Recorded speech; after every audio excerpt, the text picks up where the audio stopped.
Eh bien bonjour à tous, aujourd'hui on se retrouve pour une nouvelle vidéo. Aujourd'hui ce qu'on va faire c'est la série du coup de comment utiliser une machine Linux tous les jours comme un ordinateur classique à vrai dire.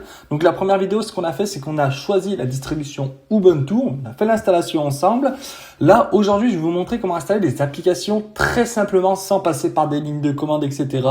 On a un outil qui s'appelle Nixit qui permet directement de sélectionner des applications les plus connues, Google Chrome, Discord, LibreOffice, etc. Donc vous sélectionnez les applications, ensuite on va pouvoir télécharger un script et ça va nous installer automatiquement les applications. Donc pour ce faire, le tuto fonctionne sur toutes les distributions Linux qui existent dans le monde. Donc bon, en l'occurrence on est sur Ubuntu. Je considère pour moi la distribution la plus user-friendly. Ça fonctionne. Le système de mise à jour est très fluide, etc. On n'a pas de bugage de montée de version, etc.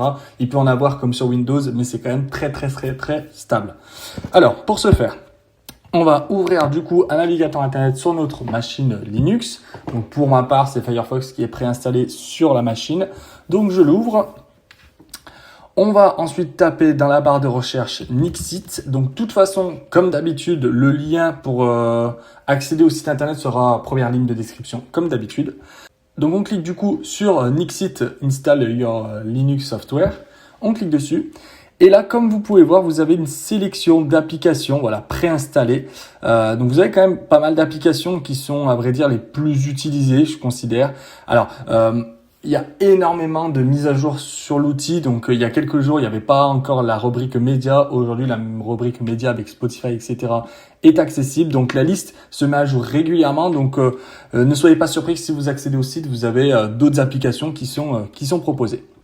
Donc, on va faire un test. Donc, je vais installer pour ma part Google Chrome. Je vais installer Discord. On peut glisser du coup la rubrique. Donc, on peut installer... Donc voilà, il y a plein de rubriques, on peut installer Transmission, c'est un outil BitTorrent, LocalSend, on a fait un tuto, c'est une équivalence à AirDrop sur Linux, sur Windows, etc. Vous avez Notion, vous avez énormément d'applications, je vous laisserai du coup faire le tour. Vous avez juste du coup à la sélectionner, l'application, et puis elle s'ajoute du coup dans la liste. Donc une fois que vous avez fait le tour de toutes les applications, vous allez cliquer sur le bouton juste en bas Download. Donc ça va vous télécharger un .sh. Un .sh c'est quoi? C'est un fichier qui contient un script qui permet du coup d'automatiser l'installation directement. Donc pour ce faire, on va ouvrir du coup le dossier téléchargement, c'est où se trouve mon script. Donc on va du coup se retrouver sur l'explorateur avec le dossier téléchargement. On va faire un clic droit sur la partie vide. On va faire ouvrir dans un terminal et on va arriver du coup sur cet écran là. Donc on va essayer de faire un ./nixit.sh et si vous avez cette erreur là comme ici, donc il faut juste taper une commande pour pouvoir changer les droits sur le fichier pour que vous puissiez l'exécuter directement sur votre machine. Donc on va faire un chmod plus x et là on va remarquer Nixit. Vous pouvez faire du coup la tabulation qui vous permet de directement écrire le mot entier. Vous tapez juste 2 lettres et ça vous trouve la suite du script. Vous faites entrer, donc vous allez retourner sur cette ligne là et vous refaites un ./Nixit. Vous faites entrer, vous tapez du coup votre mot de passe de votre session, vous faites entrer et là le téléchargement se lance automatiquement. Donc l'installation est plus ou moins longue, tout dépend du coup la vitesse de votre ordinateur ainsi que votre connexion internet. Donc on le laisse faire.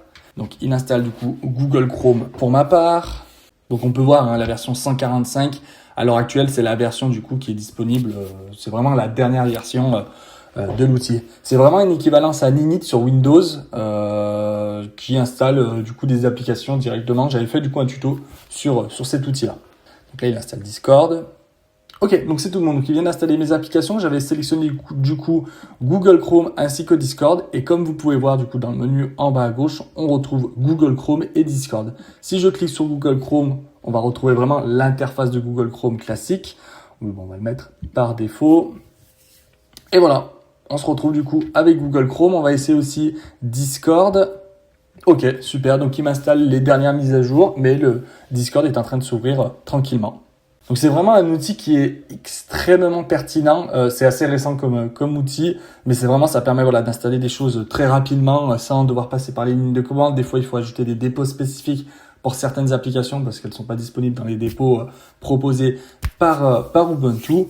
Et puis voilà. J'espère que cette vidéo vous aura plu. N'hésitez pas à commenter, partager, mettez des j'aime et puis on se retrouve à la prochaine. Salut!